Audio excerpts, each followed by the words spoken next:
What's up, everybody? We are back, and today on Rational Lunatic Media, we have an officer in Florida who has been charged with the fatal shooting of an Air Force member. Yeah, that's coming up next. But as always, before we get started, hit that like button, flick that, kick that subscribe button, flick that ding notification bell so you can stay up to date on all of my latest content. And with that being said, find me on YouTube, TikTok, Patreon for members only, not safe for life news, $5 a month on Patreon. And let's get into this one, shall we? This report was done by Reason. Florida police officer has been arrested and charged in the fatal shooting of a 23-year-old airman named Roger Fortson. Fortson answered the door holding a legally owned handgun at his side. Within 3 seconds, a police officer shot him 6 times. Now, they came banging on his door, and he was walking to his door with his gun down by his side, not causing a threat in his own home. The former Florida Panhandle police officer who shot and killed Roger Fortson, a 23-year-old Air Force service member, earlier this year has been charged with manslaughter and arrested.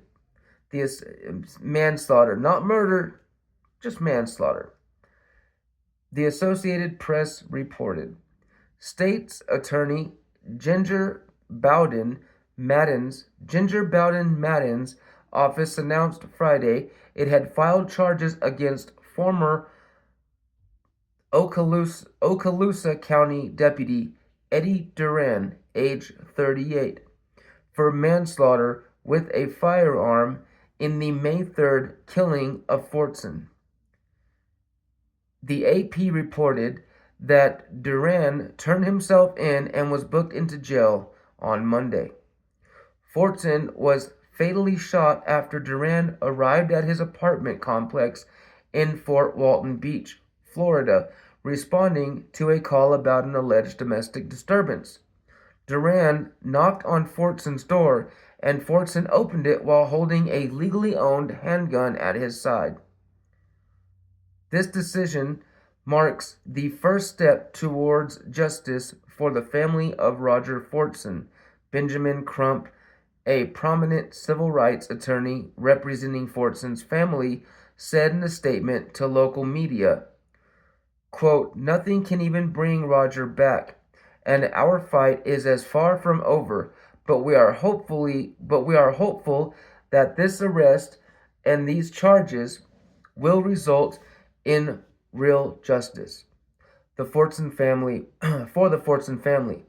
Let this be a reminder to law enforcement officers everywhere that they swore of solemn oath to protect and defend, and their actions have consequences, especially when it results in the loss of life. The Okaloosa County Sheriff's Office initially framed the fatal shooting as self-defense.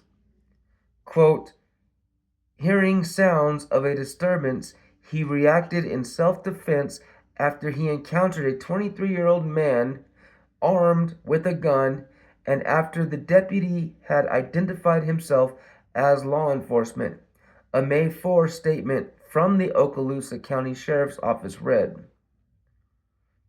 However, body camera footage released by the Okaloosa County Sheriff's Office shows the deputy knocking on Fortson's door and announcing himself several times. Fortson eventually opened the door, holding a handgun at his side. The officer said, "Step back," and immediately began firing. Fortson only had time to raise his empty hand palm outward. 3 or 4 seconds elapsed between Fortson opening the door and the deputy firing 6 rounds at him. Okaloosa Sheriff Eric Aden fired Duran on May 31st after an internal affairs investigation concluded that Mr. Fortson did not make any hostile attacking movements, and therefore the former deputy's use of deadly force was not objectively reasonable. In fact, Fortson lived alone. His girlfriend told investigators he was in his living room playing video games and on a FaceTime call with her. Could you imagine how helpless you would feel if you're on a FaceTime with your significant other and then all of a sudden there's a cop, banging on the door, and it's just one cop, it's not many, it's just one guy banging on the door claiming he's a cop because you don't know, you're playing video games, you're on FaceTime with your girl, and there's some guy at your door banging, not saying, I got a warrant. It's not a bunch of cops. It's one cop saying, it's, such and such police, open your door, and you're not sure, so you open your door with your gun at your side. You're an Air Force member. He's also African American, so you just never know, you know what I mean? And he, gun by his side, opens his door, and within 4 to 6 seconds, the cop's like, "Get back!" Raises his gun, and Fortson raises his, his unarmed hand with his palm out, like, "Ho, ho, ho!"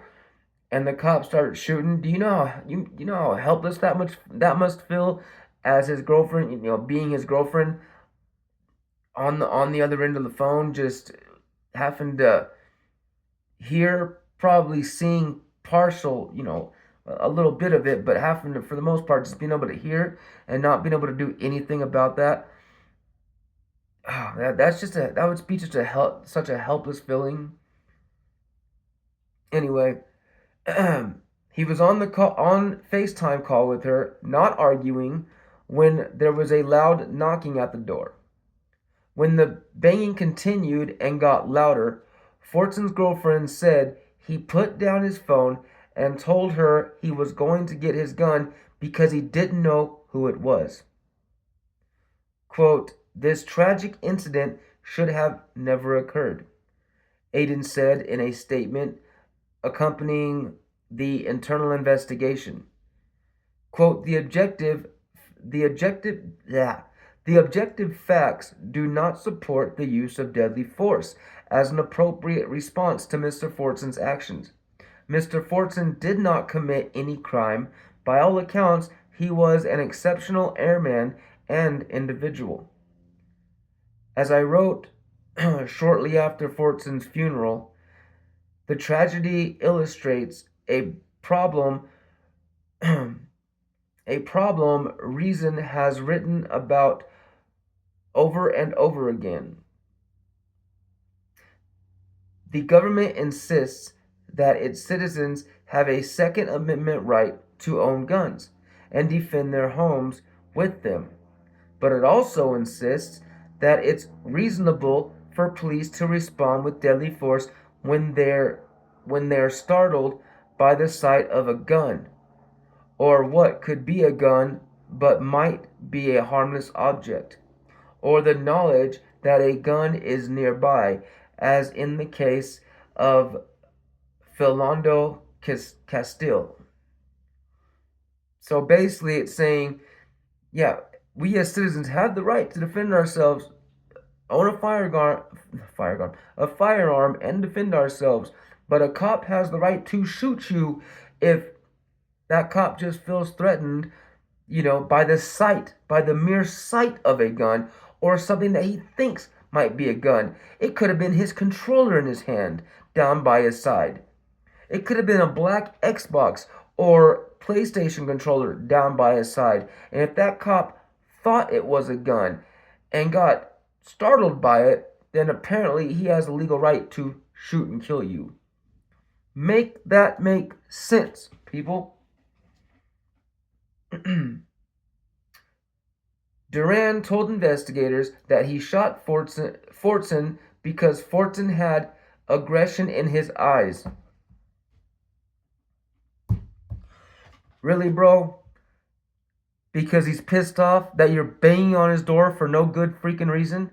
Because you're banging on the wrong door, probably? Because you got a domestic call and you went to the wrong apartment?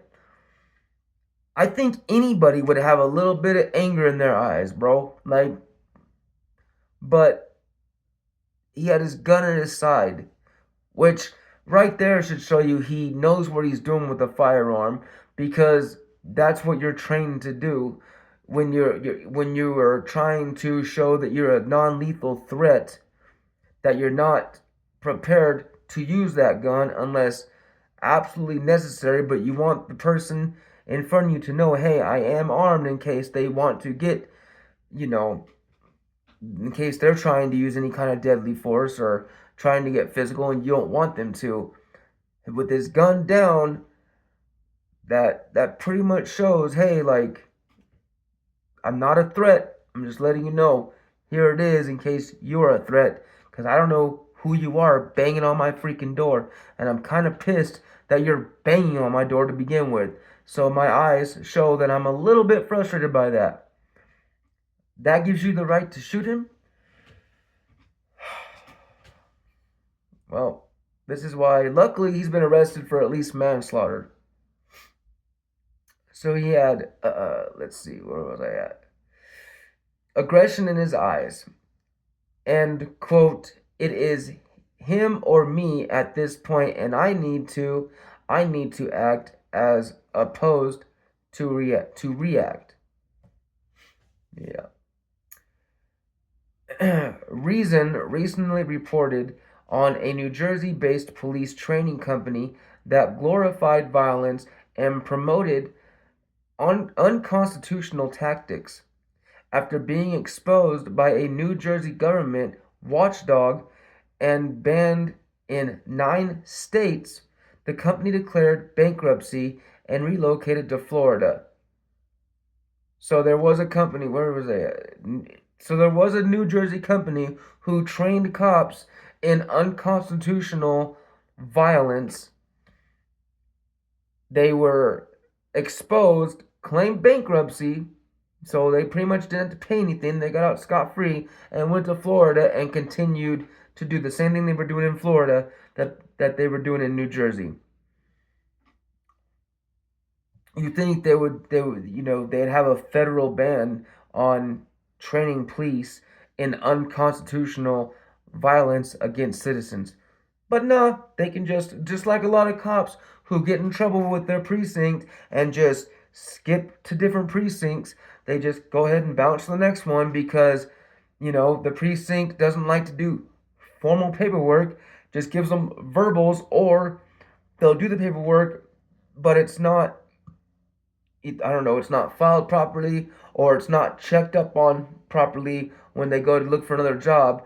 They don't vet their officers very well. They just, oh, you have a bat, or you have the license to be an officer. Well, we need an extra officer.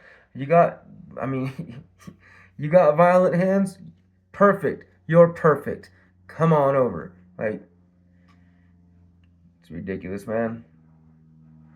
Yeah. Anyway, if you made it to the end with me. Thank you so much for being here. I appreciate each and every one of you. Again, this is the second video I've done since we're back. Thank you so much for sticking around. I apologize for the 2-month hiatus. Like I said, my last video, life just got a little bit hectic. Kind of kicked me in the balls a little bit. And, it is what it is. But I'm back. I'm back for good. I do apologize. Thanks for sticking around. Let's get through it together.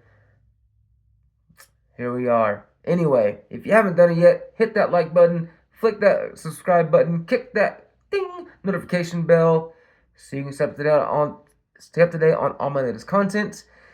And with that being said, as we always say at the end of these things, y'all, until the next time, stay healthy, stay free, and stay wild, y'all.